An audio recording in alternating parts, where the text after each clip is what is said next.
I do want to take the conversation over to Marcus Rashford, though, because we spoke about him before the match, about flaws in his game that he needs to improve as well. We've got all three of Manchester United's young forwards today, Martial, Rashford and Greenwood.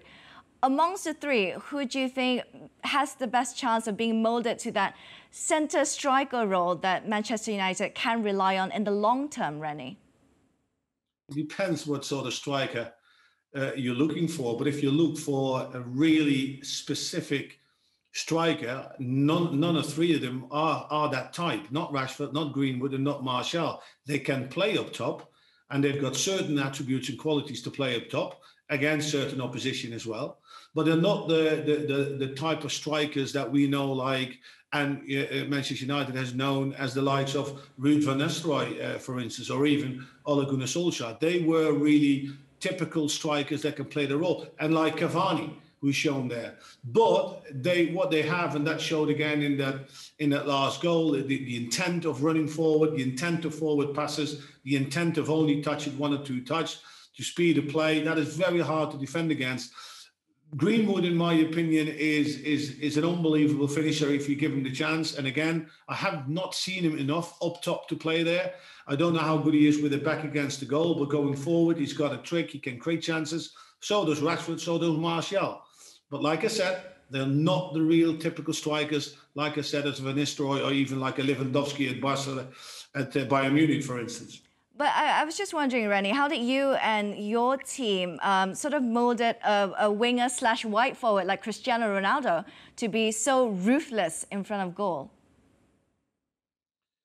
Well, first of all, it's bringing players from awareness to understanding. You know, with Cristiano, he was a player that could score a goal, but he wasn't a goal scorer because he always wanted to score the perfect goal. So you had to sort of sit down with him and say with him, okay, how can you be more important for the team? Because you need to start to appreciate every goal. You know, even the tap-ins, you know, the headers, the volleys, and within that range of goals, you will score some fantastic world-class goals anyway. So he sort of changed his mindset to scoring goals. And eventually he said, no, I really want to be important because every time I want to step on the pitch, I want to score goals. And he sort of started to create that mindset, you know, whilst being on the training pitch as well. So I've always sort of used to share with him, that's the sort of type that strikers that United always have had. They always wanted to score also in the training. The more goals you score in training, the most likely every goal you're going to score in the game, you've already scored on the training pitch. So it makes it easier. It sounds simple, but it is a kind of a mindset. And if you got it, you get more composed in front of goal, you get more confidence. And that is one of the key aspects of scoring a lot of goals, being composed when the chances come your way.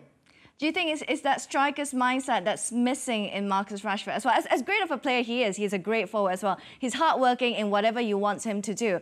But it's that mindset of being obsessed with goals that perhaps is missing in Marcus Rashford. Don, is that how you see it? I think that's fair. I think that is fair. I think because he's so unique in the way he plays, Marcus Rashford. You know, you can drive from the halfway line. We saw in the second half when he was so elegant and so speedy on one of his runs and he ghosted past players for fun. He doesn't seem to me, and it's not a criticism at all because he's a wonderful player and he can play right across that front line and he can vary it up at times. But I think Rennie's right. He's never going to be a Van Nistelrooy. He's not got a hunger. He's not got a desire, you know, to score tap-ins. Of course, you would like them, and of course, you would say, yeah, I want them, but doing it's a completely different thing. Greenwood's probably the one where in future years you could probably mould him to be a number 9 and he could learn the position. But what I see from Marcus, I just see a wonderful player that you just play him in the side and you try and get him forward and you try and get the ball at his feet and you try and get him running behind because he's probably the quickest man in the squad. He's electric. He's got so much confidence in front of goal. But he does most of his work. If you think of Thierry Henry when he was flying at Arsenal, you couldn't really mould Thierry Henry as a number 9. You had to mould him as a top-end player and ask him to do what he wants, and he favoured that left-hand side. And I think that's a position where I think Marcus Rashford is at his best, when he's facing the goal, when he's taking players on and he's running at speed.